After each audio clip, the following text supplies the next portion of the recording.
And welcome back, everyone. Thank you for tuning in. As always, I appreciate that. Today, let's review Aeon of Sands, The Trial, which is an old school dungeon crawler. And the story is about this clerk from the desert who is sent out to find what happened to a lost convoy. There is a lot of humor in the writing, which is, in my opinion, a rare ingredient in games. I think a lot more games need humor. It's just more fun to play a game that has humor. Graphics are simple but effective. I think that the hand-drawn surreal images really speak to me. It's like reading a graphic novel, which is a nice way to tell a story.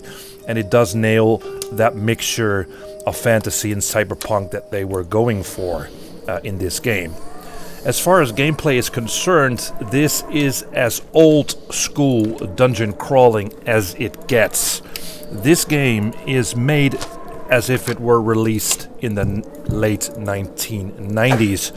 Because of that, the game suffers from the same problems that ultimately led to the demise of the dungeon crawling genre, only to be resurrected by the Legend of Grimrock.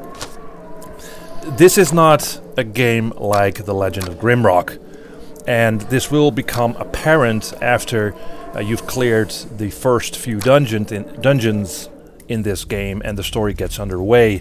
The whole game comes to a grinding halt once you get to the later mazes, because all you do in this game is navigate very complex, enormous, multi-layered sometimes mazes with multiple closed doors and invisible walls and levers to pull and buttons to push.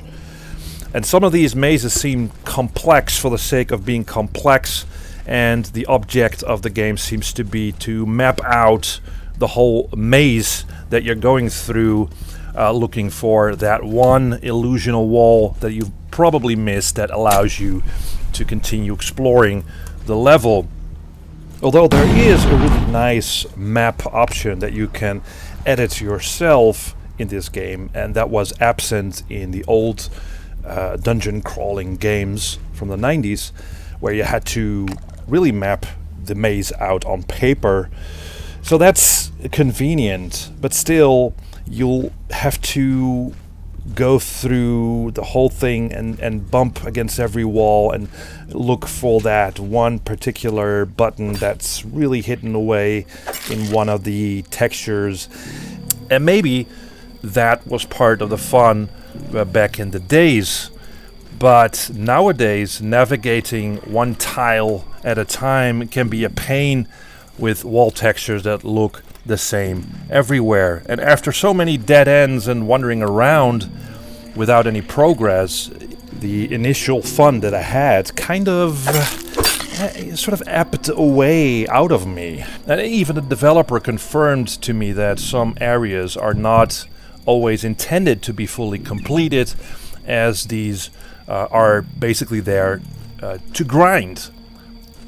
And the reason why the earlier mentioned Legend of Grimrock was so successful was because it just didn't go overboard with the size of the map and made the levels look way more varied and spiced things up with interesting puzzles that went a little bit further than pushing the occasional button or pulling the lever here and there, like in Aeon of Sands.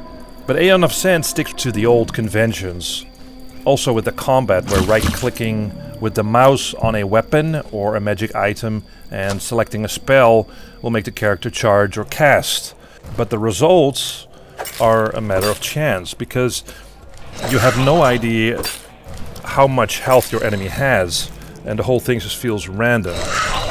There's no skill involved in the combat, but there is, fortunately, a good variety of enemies to fight. And that is one of the highlights in this game. It's there's just a good bunch of these enemies, and they look quite well designed, although again very basic animated. You do have a sense that these enemies sort of belong in that particular level. I do really appreciate the non-linear design of the game, as there are various routes to various locations, and I also appreciate that along the way the game gives you some dialogue options and there are consequences for choosing one or the other.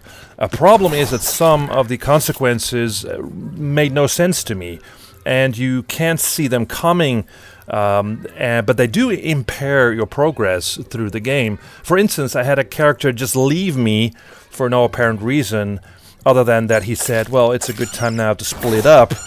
So that left me to fend for myself in a very large maze full of enemies. So that made the level way more harder than it should be. Other than that, there are some small annoyances. Again, part of the DNA of these old dungeon crawlers, like the limited inventory space, the inability to stock similar items. That was a bit disappointing. What is the bottom line here? What do I think of this game? I think this game was aimed for the fan of the old school dungeon crawling game. The dungeon crawling puritist, so to speak. It's an acquired taste, even back in the day. If you love mazes, if you love to map out mazes, and you don't get frustrated easily, then this might be up your alley. And I do really appreciate the amount of work that went into making this. I mean, there are a whole lot of mazes. Again, highly complex mazes to go through. But then again, it's also a shame that the game is, because of the complexity, ultimately also unwelcoming for newcomers to the genre. Bear that in mind if you consider buying this. And there isn't really much more I can say about this, except to say thanks to the developer for supplying me with a key for this game, and also being so kind to help me out during my travels, basically through this game when I got stuck. So yeah, the developers will help you out if you leave a message on their Discord. So that's really it. So I have basically highly conflicting feelings about this one. One part of me just loves this thing to bits. On the other hand, it's just not that much fun nowadays. But I'll leave it to you. You know, I think I've told you guys enough to make up your own mind and see if you like this or not. So thank you guys. Leave comments and see you next time.